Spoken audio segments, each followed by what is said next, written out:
Can't wait to tell my children one day that there used to be something called the Big Ten with 10 actual teams in it.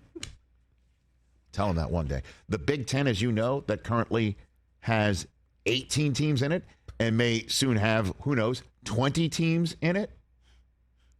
They'll still be called the Big Ten because they understand branding. Or maybe they should just call themselves X, Big X. You know, because that's what you do is you take something that is completely well-known and fully branded and just call it X. I think it'd be big factor of 10. I don't know. This could be Roman numerals, Big X. Your kids won't believe that story. Well, by the way, I mean, Rich. right They're now, like, come on, Dad. the Big Ten has 18 teams. The Big 12 has 16 teams. And the Pac-12 has 4. What did I say that's crazy? How about this one? How about this one? The Big Ten that has a team or a school named Northwestern that exists in the state of Illinois now has 2 teams from the actual Northwest within it. Good. A lot of people are sitting there going, what's Northwestern? That's good. Yeah, I like Sitting there in Illinois on the Big Ten. I don't even think Evanston is on the northwest of anything. And as a matter of fact, this conference now has 2 schools from the actual Northwest. Well, one of them isn't truly in the Northwest. Oregon. Washington and Oregon now. Eugene's there, yeah, Eugene's. This was going down while Susie was sitting in this chair on Friday with Cal Bear, Amy Trask sitting in the guest seat. Cal, Stanford, Oregon State, and Washington State are the only Pac-12, Pac-10, Pac-8, now Pac-4 teams left standing. And according to Brett McMurphy, he sent out a tweet literally about a half an hour before we came on the air that just jumped right at me from the Action Network HQ. How committed was the Pac-12 to staying together? Following last Tuesday's meeting with the commissioner, George Kliavkoff, a Pac-12 president contacted a Big 12 president and asked if the Big 12, quote, could take all 9 of us except for Washington State and Oregon State. Source told the Action Network HQ. What? Poor Oregon State and Washington State. I mean, poor Vallis is lovely. Like, what? Holy Ryan Leafbat, man. I mean, everybody's out for it right now. Everybody's in for it themselves. And the question is, does this mean a softball team from Rutgers or Eugene, Oregon, has to travel all the way across the country to play the other? Is that what's happening? Yeah. Okay. Swimming, All right. gymnastics. Yeah. Yeah. All in the Chris name brought this of up trying on to Friday. keep their programs alive because this is where the football money is telling everybody to be. I mean, is there going to be basically a West Coast swing for Penn State, Michigan State, Ohio State? What are we going to bring the tutors with us? Is that what we're going to do? That's a 4-school in the basketball season. A 4-school West Coast trip. Yeah. Just like the Yankees play the Angels and the A's and the Mariners. But they're professional baseball players. That would take 10, 12 days. They're not, best I can tell, trying to figure out Their bio exam. econ. Yeah. What are we doing here?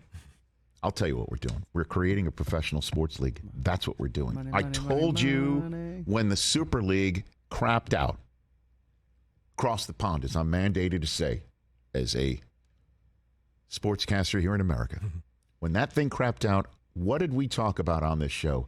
The one sport that could Super League it up is college athletics.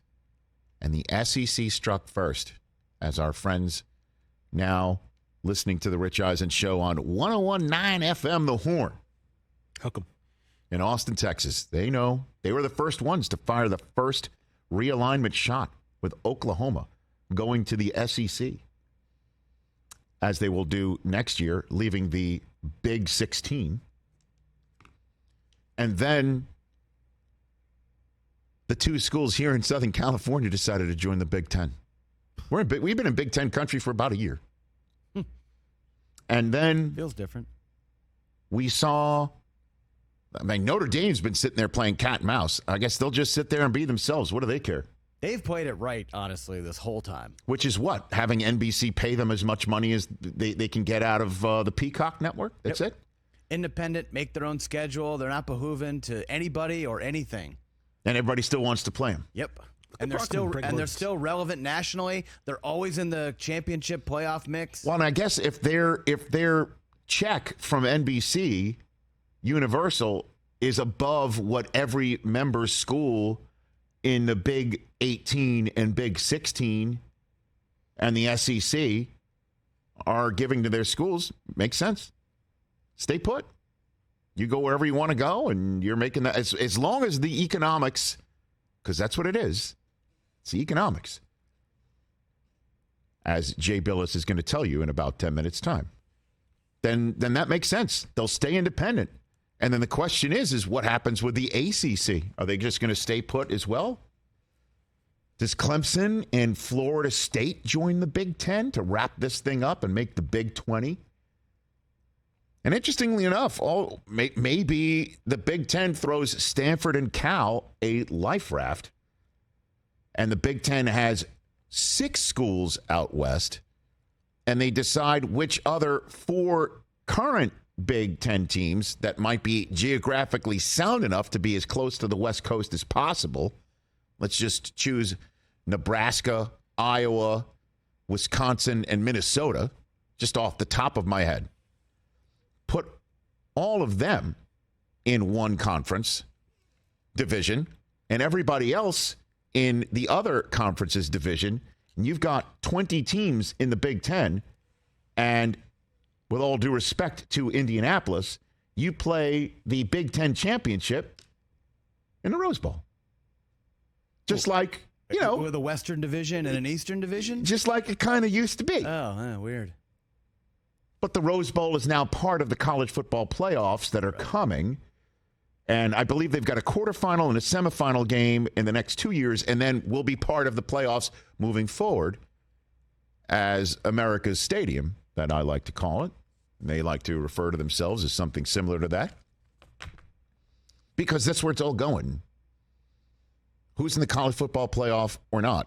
And then at some point, the Big 20 or Big 18, the Big 16 or the Big 18, or the SEC with the ACC, if that still exists, and whatever the Pac-12 is trying to cobble together with the Mountain West and the AAC right now to try and stay alive, which is remarkable for a conference that 12 years ago signed a monster deal with the chance or hope to create their own network, only to have it all go completely flat and have them disappear from existence.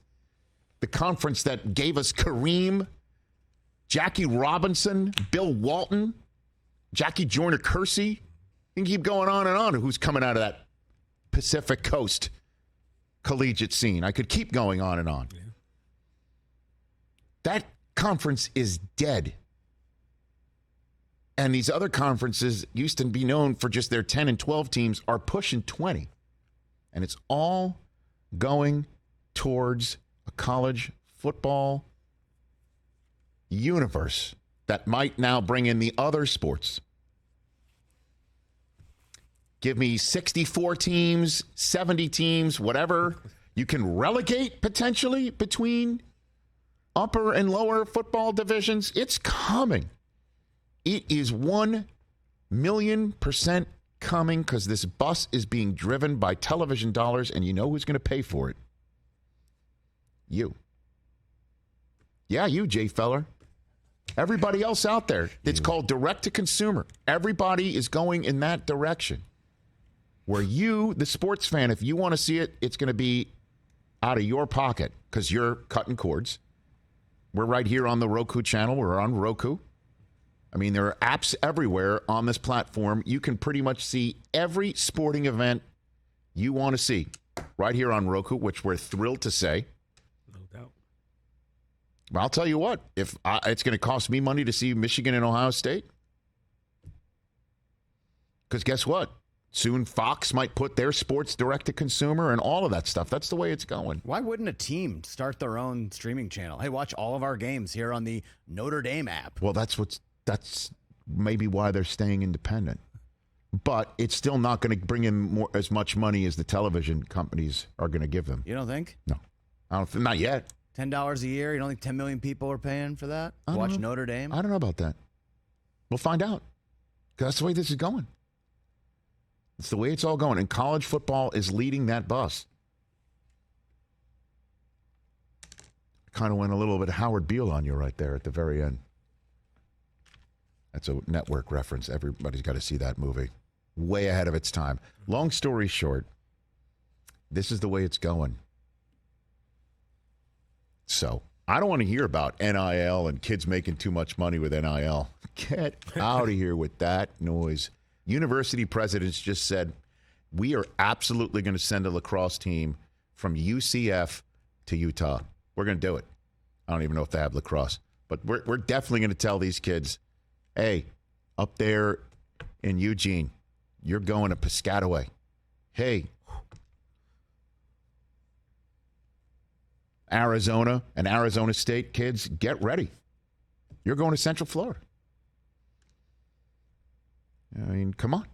It makes no sense. Like I told you, the school Northwestern in the Big Ten sounded like, back when in the day when Atlanta was in the NFC West. So like, what are you called Northwestern for? There's a history to it. Now there's two teams from the actual Northwest in that conference. I mean, you could drive Orlando to Provo. It's only 34 hours. As the crow flies. That's not bad. A little bit faster. Catch the Rich Eisen Show every single day on the Roku channel, 12 to 3 Eastern, for free.